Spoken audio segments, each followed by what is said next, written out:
Bonjour à tous, petite vidéo pour faire un petit peu le tour des différents types gérés par Mogwai. Alors le premier type, le plus simple, celui que tout le monde connaît, c'est les nombres, tout simplement. Alors un nombre dans Mogwai, c'est un réel, double précision, systématiquement. Et pour le manipuler, il suffit de taper sa valeur. Par exemple, là, j'ai le nombre 54, là, j'ai le nombre 12, là, j'ai le nombre 6,45. Je les ajoute tous, donc je fais 2 fois plus, puisque j'ai 3 nombres, et puis j'affiche le résultat. Voilà, 72,45. Voilà pour les nombres. Ensuite, deuxième type très connu, très simple, très classique, universel, la chaîne de caractères. Donc comme dans tous les langages, on va dire, eh bien la chaîne de caractères est délimitée par des guillemets. Guillemets d'ouverture, la chaîne de caractères. Bonjour. Je ferme les guillemets, voilà, là j'ai une chaîne, je peux l'afficher. Simplement. Je peux aussi effectuer des opérations dessus. Alors les fonctions de manipulation de chaîne de caractères sont assez nombreuses dans Mogwai. On les verra au fur et à mesure. Puis vous pouvez aussi aller regarder ça de plus près dans la doc, qui se trouve disponible sur le GitHub de Mogwai, dont le lien est dans la description de la chaîne. Par exemple, je vais faire une concaténation de 2 chaînes. Bonjour. Espace. Voilà. Deuxième chaîne, le monde. Point d'exclamation. Plus. Et j'affiche. Voilà. Il m'a concaténé mes 2 chaînes pour n'en faire qu'une seule. Bien. Troisième type géré par Mogwai, les booléens. Donc les booléens, c'est tout simplement true et false. Voilà. Donc en minuscule. Voilà, true, false. Et puis si je fais end et que j'affiche le résultat, c'est faux. True, end. Ça, c'est vrai. False, end. C'est faux. False, true, end. C'est faux. Bon, notre petite table de vérité du est logique. Bien sûr, on a le est, le ou, le XOR, le not. Si je vais inverser, si je fais true, not, et que j'affiche, je me retrouve avec false. Voilà, rappelez-vous bien, notation polonaise inversée. D'abord la valeur, puis l'action qu'on applique sur la ou les valeurs. Donc là, la première valeur c'est true, et l'action c'est not, qui va inverser cette valeur précédente, et voilà. Voilà pour les booléens. Après, on a un autre type qui est très très utilisé dans Mogwai, c'est les listes. Alors une liste, elle est définie par des parenthèses, elle est délimitée par des parenthèses, et elle peut contenir n'importe quel type géré par Mogwai. Donc par exemple, je peux créer une liste de nombres. Voilà. Je peux aussi, je vais l'afficher tout bêtement, voilà. Je peux aussi mélanger des types différents. Je mets un nombre à virgule, je mets un nombre sans virgule. Bon, c'est la même chose en fait. Je mets une chaîne de caractères. Voilà, je mets une valeur booléenne. Et puis je mets une autre liste avec une chaîne d'un caractère, une chaîne de 2 caractères et puis un nombre. Et ainsi de suite. Voilà. Donc si j'affiche ça, il me le sort. Alors si je prends une liste, et, par exemple rapidement, et que je veux récupérer par exemple son troisième élément, donc là le troisième élément c'est c'est Toto. Donc ça sera l'index numéro 2 puisque le premier élément a l'index 0. Donc là j'enlève l'affichage et je mets de get et puis j'affiche et je me retrouve avec Toto. Si je reprends ma liste et puis que je mets 3 au lieu de 2, eh ben, je récupère la valeur booléenne true que j'affiche. Voilà, donc ça c'est des listes. C'est fait avec des parenthèses. Ensuite, on a ce qu'on appelle des records. Alors, les records, c'est des dictionnaires, en fait. Des dictionnaires avec des objets comme clés. Et les objets comme clés, ce sont des objets de type clé. Une clé, c'est quoi? C'est un libellé, un nom, qui se termine par 2 points. Donc, par exemple, si je veux créer un dictionnaire avec 2 valeurs x et y,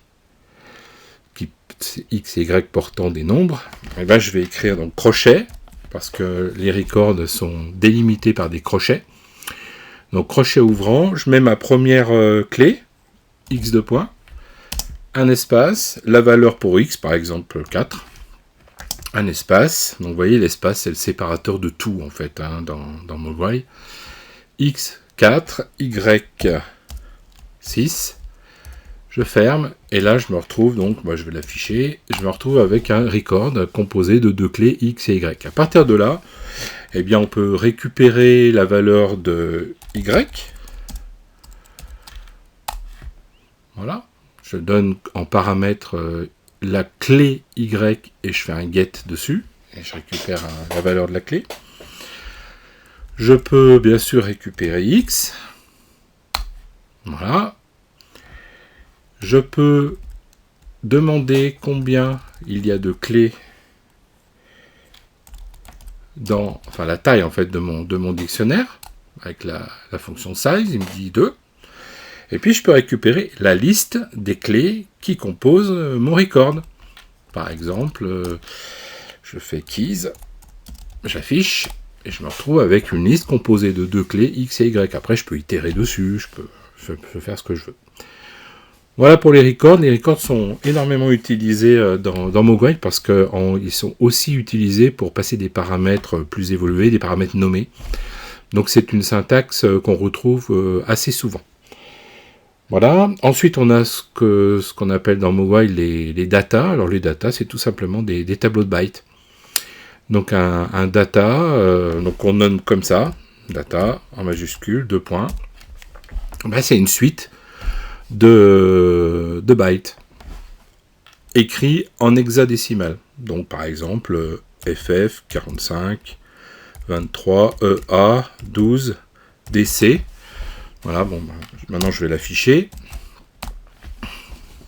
Voilà. Donc ça, c'est en fait un tableau de bytes composé de, alors si je reprends mon data d'origine, que je demande la taille de 6 octets, et je peux faire des manipulations dessus, je peux rajouter un octet à la fin, je peux insérer un octet n'importe où, je peux lire la valeur d'un octet, hein, si je reprends mon data d'origine et que je fais 3 get affiché, il va me dire 234, 234 c'est FF45, 0, 1, 2, 3, c'est EA a priori, on va regarder si 234